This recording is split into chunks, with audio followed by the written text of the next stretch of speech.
Hello दोस्तों, आज की कहानी में आप सभी का स्वागत है। कहानी का नाम है घर की रौनक। तो चलिए शुरू करते हैं। एक छोटे से गांव में रामलाल और उनकी पत्नी कमला अपने 3 बच्चों के साथ रहते थे। रामलाल ने अपनी पूरी ज़िंदगी मेहनत और ईमानदारी से गुजारी थी। अब उम्र के इस पड़ाव पर वो और उनकी पत्नी बुढ़ापे की दहलीज पर खड़े थे। रामलाल और कमला के 2 बेटे थे, सुरेश और रमेश, और एक बेटी थी रीना। सुरेश और रमेश दोनों ही शहर में नौकरी करते थे और सालों से घर नहीं आए थे। रीना की शादी हो चुकी थी और वो अपने ससुराल में खुश थी, लेकिन वो भी कुछ महीनों में ही अपने माता पिता से मिलने आ पाती थी। बूढ़े माँ बाप के लिए घर में अकेलापन बढ़ता ही जा रहा था। जहाँ कभी बच्चों की हंसी गूंजा करती थी, वहाँ अब सन्नाटा था। हर शाम कमला खिड़की के पास बैठ जाती, निगाहें दरवाजे पर टिकी रहती और मन में सोचती, शायद आज बेटा आ जाए। रामलाल अक्सर अपनी पत्नी से कहते, कमला, हमारे बच्चों की अपनी ज़िंदगी है। बेटों ने कहा कि वे जल्द ही आएंगे, लेकिन कई दिन बीत गए और वे नहीं आए। रीना को जैसे ही खबर मिली, अपने ससुराल से भागकर आई। वो अपने पिता की हालत देखकर बहुत दुखी हुई। रीना ने अपने भाइयों को कई बार फ़ोन किया, लेकिन कोई जवाब नहीं मिला। समय गुजरता गया और एक दिन रामलाल ने अपने परिवार के सामने आखिरी सांस ली। रामलाल की मौत के बाद कमला बिल्कुल टूट गई।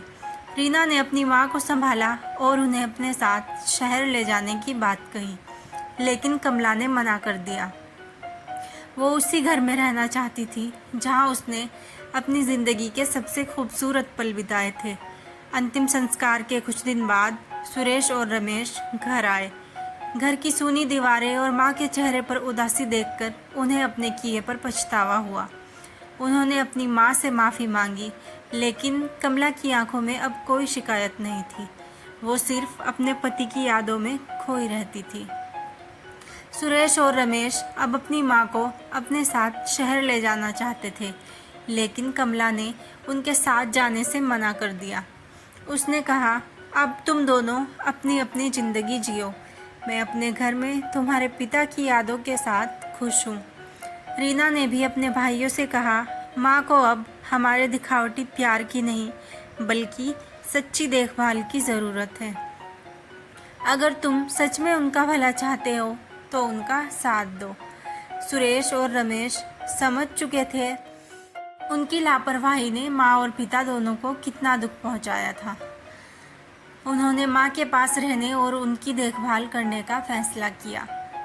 अब वे हर हफ्ते गांव आते, माँ के साथ वक्त बिताते और रीना से भी सलाह लेते थे। माँ को धीरे धीरे लगने लगा कि अब उसके बेटे बदल गए हैं। कमला के जीवन के अंतिम सालों में बेटों ने उसे वही प्यार और सम्मान दिया जो वो हमेशा से चाहती थी। संदेश: इस कहानी से हमें ये शिक्षा मिलती है कि माता पिता के साथ समय बिताना सबसे महत्वपूर्ण है और उनकी देखभाल के लिए हमेशा समय निकालना चाहिए।